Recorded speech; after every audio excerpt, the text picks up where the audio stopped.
Welcome back, everyone, to another segment of Rabbi Jeff's Pirkei Avos here, where we attempt to understand the meaning behind the instructions of our sages and how it's relevant to our lives today.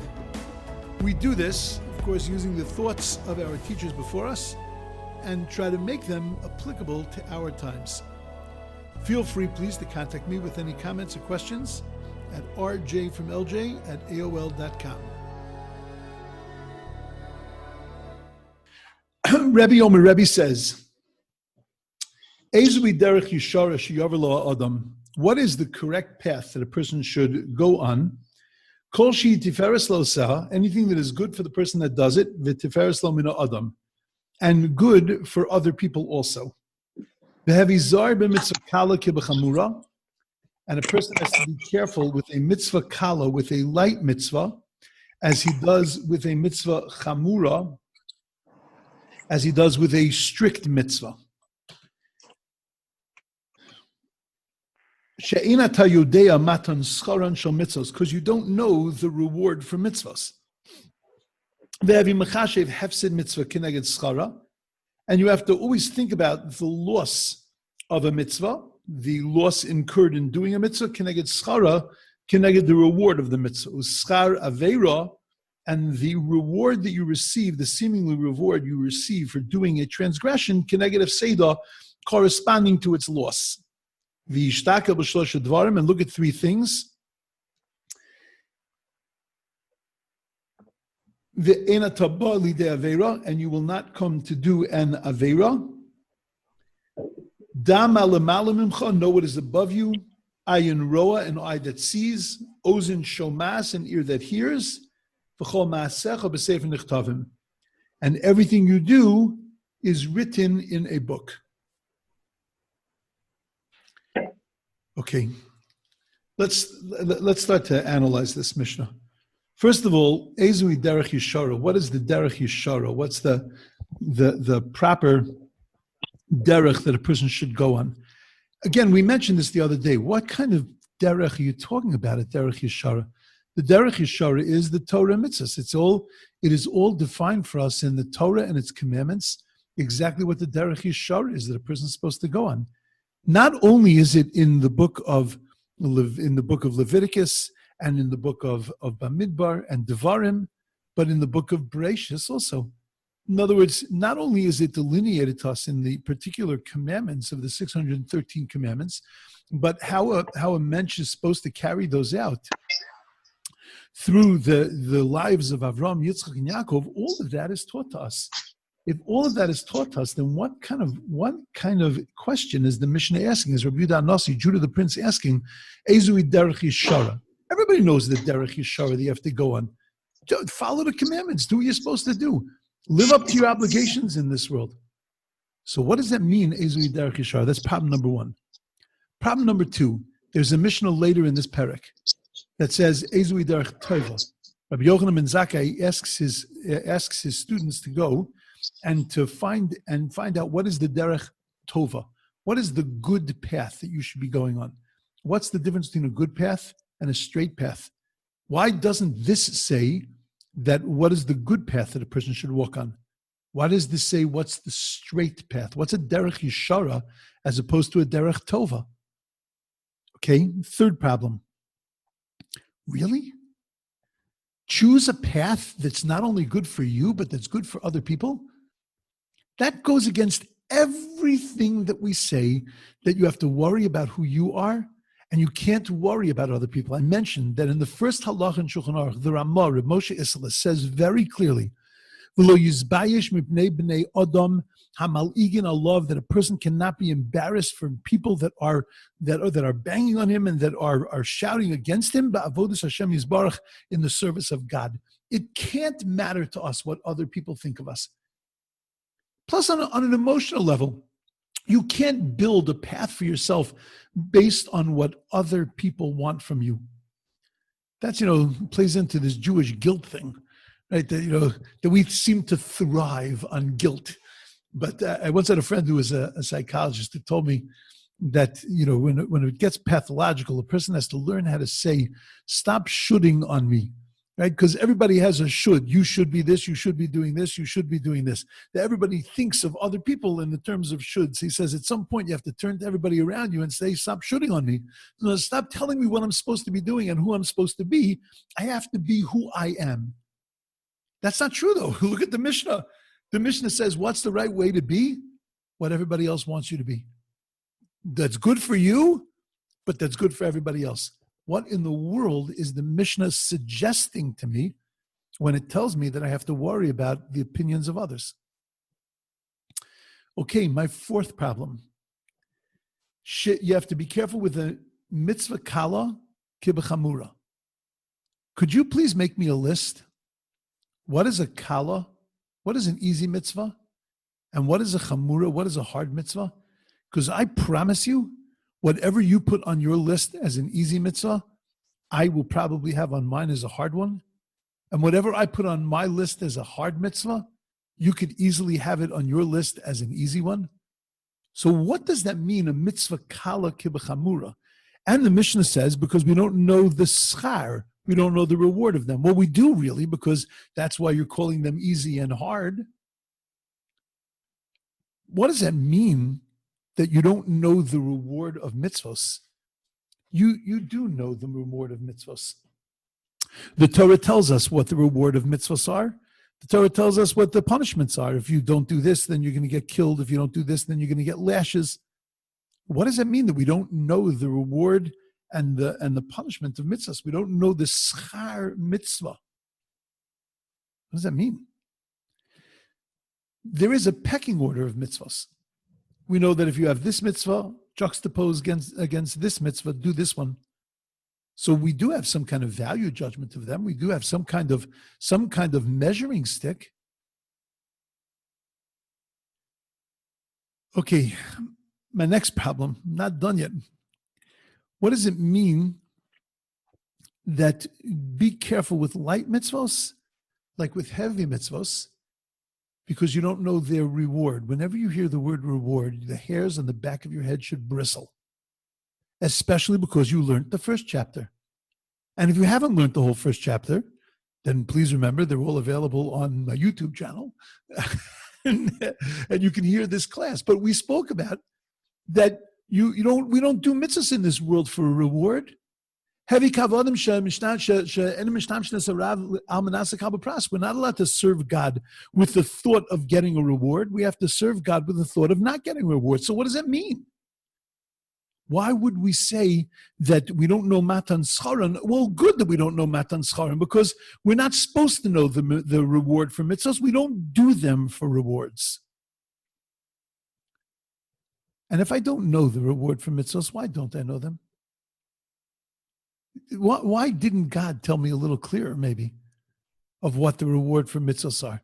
What really it's going to look like later? Okay, my sixth problem.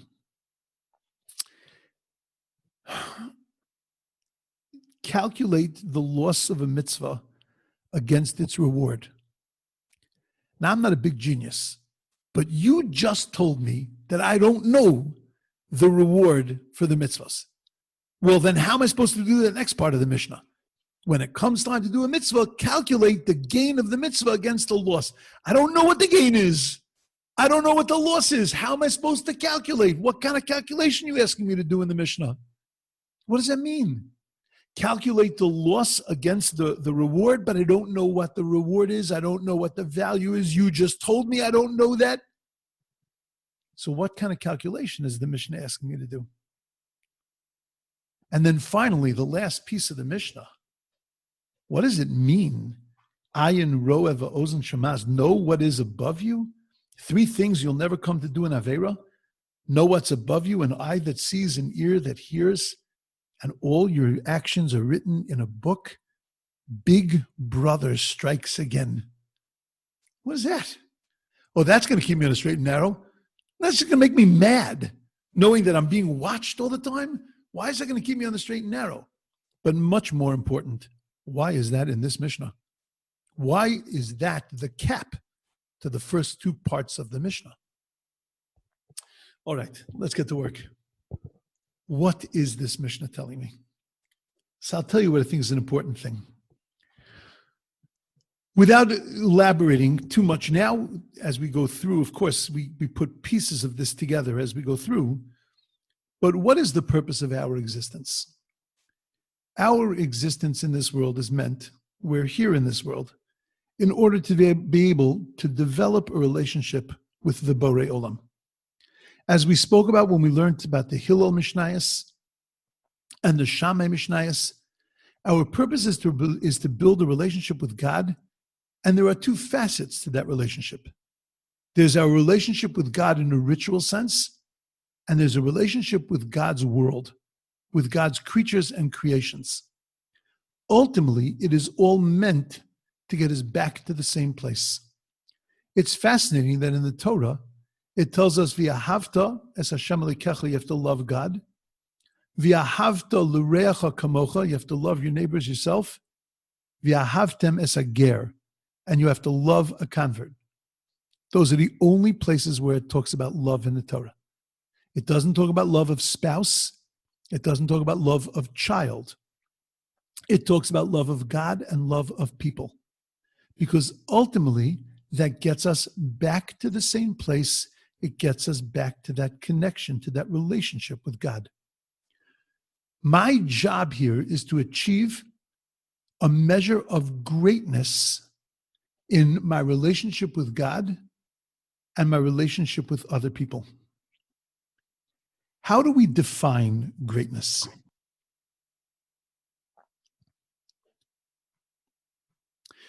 So it's interesting. Let me just grab a chumash.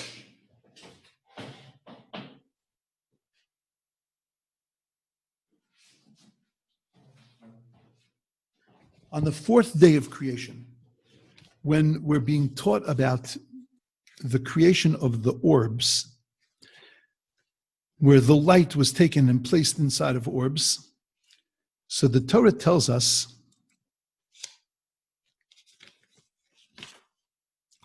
Vayomer Elokim yihi ma'oros b'rekiah shamayim. Let there be orbs, let there be lights in the rekiah of the shamayim. Lahavdo ben hayom u'ben halayla, in order to differentiate between the day and the night. V'hayu la'osel su'lemoadim, they'll be for signs and for times, u'liyamim, and for days and for years. V'hayu lema'oros b'rekiah shamayim l'hoyer ala aretz, and they will light up the world. Vayas Elokim, and the Torah tells us that God made these ma'oros in the rekiah, shnei ha'ma'oros hagadolim, the two big lights.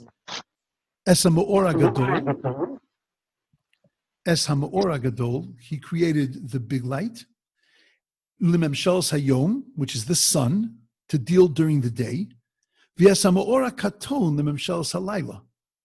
And then the ma'or hakaton, the small one, Lememshalas halayla, to rule in the nighttime. That's the moon. V'yasa kochavim, and the stars. So the commentaries wonder, why is it that we call the sun the Ma'or Agadol, the moon the Ma'or Katan, and the kochavim are outside the pale? The stars. The stars also illuminate. The stars illuminate perhaps greater than the moon. The stars are massive, they're huge, they're great sources of light. But yet they're not included in the Ma'or Gadol, and they're not included in the Ma'or Katan, in the big light or the small light. So they say an unbelievably beautiful explanation. Because what's the measure of a big light or a small light? What's the measure of a light in its relationship to the earth? What it does for people. That if it does something for people, then it qualifies. It does a lot or it does less. More agadol, more katan. The kochavim are too far away for us to really bask in their light. We can see them twinkle, but we can't really live by their light. And therefore the kochavim don't qualify, not as gadol and not as katan. They're outside the pale. Because the measure of godless, the measure of greatness is the effect that we have on other people. The measure of greatness of a person is not merely just the greatness of the person. It's not merely just the things that a person says. but it's the things that a person does in connection and in relationship with other human beings. We know that by Moshe Rabbeinu, the Torah tells us that after he was scooped out of the river and he was raised by the daughter of Paro, so the Torah tells us Vayigdal Hayeled, that Moshe Rabbeinu grew up. The very next pasuk, the Torah tells me, Vayigdal Moshe, that Moshe grew up. The rabbis wonder, why do you have to tell me that he grew up twice? And then the Torah goes on to tell me three stories. I have no understanding why Moshe Rabbeinu was chosen as the leader of the Jewish people. The Torah never tells me why he was chosen. All the Torah tells me is these three stories. He goes out and he sees two Jews fight. He sees an Egyptian fighting with a Jew, and he protects the Jew. The next day he sees two Jews fighting with each other, and he cautions them to stop. And then he has to run away from Egypt. He runs to Midian, and there he sees these girls, shepherds that are being bothered by the male shepherds, and he protects these girls. This is all we know about Moshe Rabbeinu. The very next thing we know, he gets married. The next thing in the Torah that we know is that God comes to him in the burning bush and says to him, I want you to take the Jews out of Mitzrayim. What's the Torah telling us? Why does the Torah repeat Vayigdal, that Moshe grew up? Why does it have to tell me that twice? Because what the Torah is defining for me what godless is. Greatness is in relations to other people, in the impact that we have on others. That Moshe Rabbeinu grew up chronologically, but he also grew up emotionally. And the Torah wants to show us, rather than tell us, how Moshe Rabbeinu grew up and he had an impact on other people. He worried about Jews. He worried about a Jew and Egyptian. He worried about non-Jews. He worried about other people. And at that moment that we've established, Moshe Rabbeinu was a gadol, Moshe Rabbeinu was a giant. At that moment, God comes to him and says, now it's time for you to take the Jews out of Egypt. Because that was his credentials. His credentials were his godless, his greatness was the degree to which he was able to worry and to impact and be concerned for other people. You know, at a bris, we give a bracha to a child. What's the bracha that we give to a child? Zeh hakatan gadol yiyeh. This katan, this small child, gadol yiyeh, shall become great. It's not a bracha. It's a statement of fact. Some want to say the bracha is that the child should be healthy and it shouldn't go through any tribulations in its life. So zeh hakatan, he's a little one now, he should be zochet to grow up to an adult. That's not the bracha. When you're turning to the child who is a katan, and why is the child a katan? He's a baby. Of course he's a katan. Why are you calling him a katan? Because right now he is worried about one thing in this world, himself. He's worried about his eating. He's worried about his diaper. He's worried about being comfortable. He's worried about sleeping. That's it. And when he's not happy, he cries. That's it. And the whole world revolves around him. When he was born with clenched fists, and he was born in a fetal position, all wrapped into himself. Zeh hakatan, this child that right now, rightfully, is focused only on one thing, gadol yiyeh, should become a gadol. Because what's a gadol? When you're focused on others. When you impact others and you focus on other people. And that's exactly what Rabbi Yehuda Nasi is telling me. Ezuhi derech Yeshara. He's saying, what's the proper path? Not the toiva, the derech toiva. You know what a good path is? Good and bad is not your definition. Tov v'ra is God's definition. You don't choose tov v'ra. It is tov, it is ra. You choose derech Yeshara. You choose a straight path or a crooked path. That's your choice. The derech tova we understand. What's the derech tova? Torah and mitzvahs. That's the derech tova. Following God, what God wants from us. That's the derech tova. But that's not the derech Yeshara. How do you, inside of that derech tova, inside of that good way, how do you navigate inside of there? That's called the derech Yeshara. That's the straight path, and that you're obligated to pick. You have to choose that for yourself. And what are the criteria? Kol shetiferes lo seah. It has to be the right thing. That's understood. V'chol shetiferes lo min ha'adam. But it's got to have an impact on others. It's got to have other people in mind. I will give you silly examples. You walk into a room. There are no chairs left in the room. You walk in the same time as another person. You go quietly and get a chair. The other person goes quietly, get a chair. The two of you sit down quietly without disturbing the program in progress. You're wonderful people. But you go get a chair for the other person, and the other person gets a chair for you, and you sit down and you don't disturb the program in progress. The two of you are gedolim.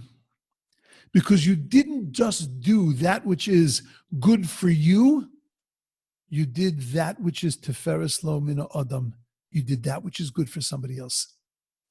You had in mind not only taking care of yourself, but in mind of taking care of other people also. Many examples I could give, but that's what Rabbi Yehuda HaNasi is teaching us. Rabbi Yehuda HaNasi is saying, what is the Derech Yeshara? What is the straight path that a person has to choose? Something that shows your desire to build a relationship with God by doing the right thing, but also with building a relationship with God from the other component of our relationship with God. And that's teferes lo min ha'adam. That's by connecting and worrying about other people also. And that's what Rabbi Yehuda HaNasi goes on to. Havizoyer b'mitzvah kala ki b'chamura. You have to be careful with mitzvah kala, with what appears in your eyes as a light mitzvah, to that which appears in your eyes as a heavy mitzvah.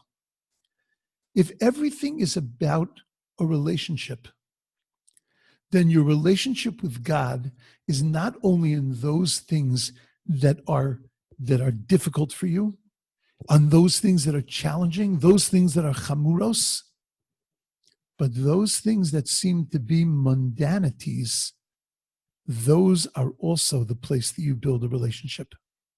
See, we think that we build a relationship with God when we challenge ourselves, when we have to daven and it's hard for us to daven. We have to concentrate. It's hard to concentrate. It's hard to do all the minutiae of Shabbos. It's hard to learn Torah, all of that. And we push ourselves. Wow, we're building a relationship with God. We don't see that relationship in the kalos. There's no such thing as a light mitzvah, but there are things that we relegate to a place as being a light mitzvah. When Yochanan ben Trajun was captured teaching Torah to the public, he was captured and he was put in prison. He was there with his Rebbe. He turned to his Rebbe and he said to him, Am I a ben olam haba? So his Rebbe said to him, I don't know. Tell me about yourself. Tell me something you might have done that would get you into olam haba. So he said, I was once collecting money for Purim, and I took the money that I was collecting for the poor and I put it in my pocket. I had my own cash in my pocket and it got mixed together. And I decided, rather than trying to figure out how much I would have had in my pocket, I decided to take the entire sum and to give it to tzedakah.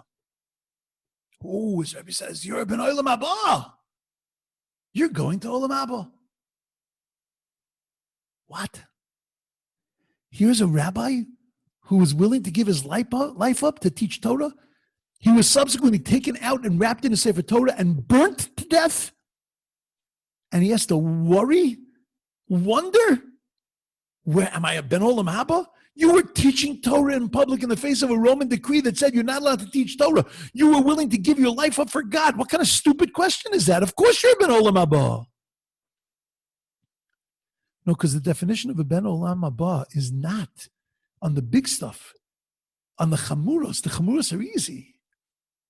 But it's on the little stuff, the day-to-day stuff, the stuff that nobody notices, the stuff that you do quietly, the stuff that you do on your own, which makes you up who you are. That's what decides and defines whether you're a ben olam haba.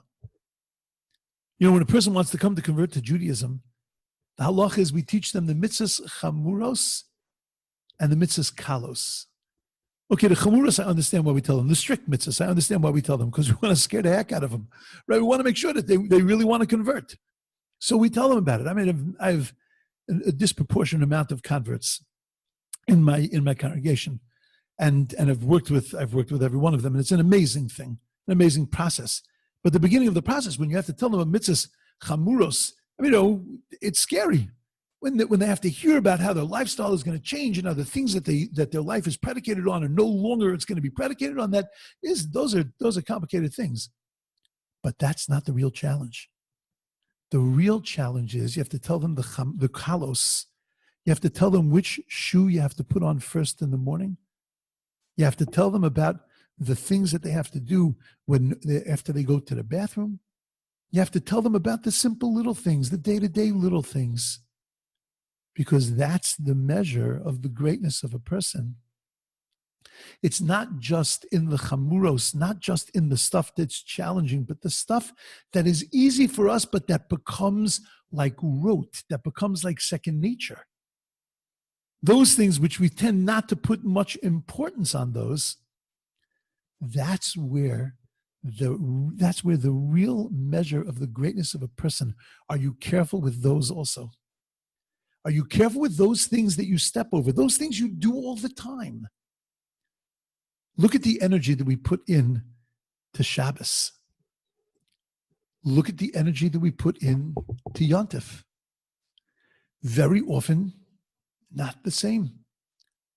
Because one would go into the category for us as chamuros, one strict things, heavy things, one could go into the category of kalos, of easy things.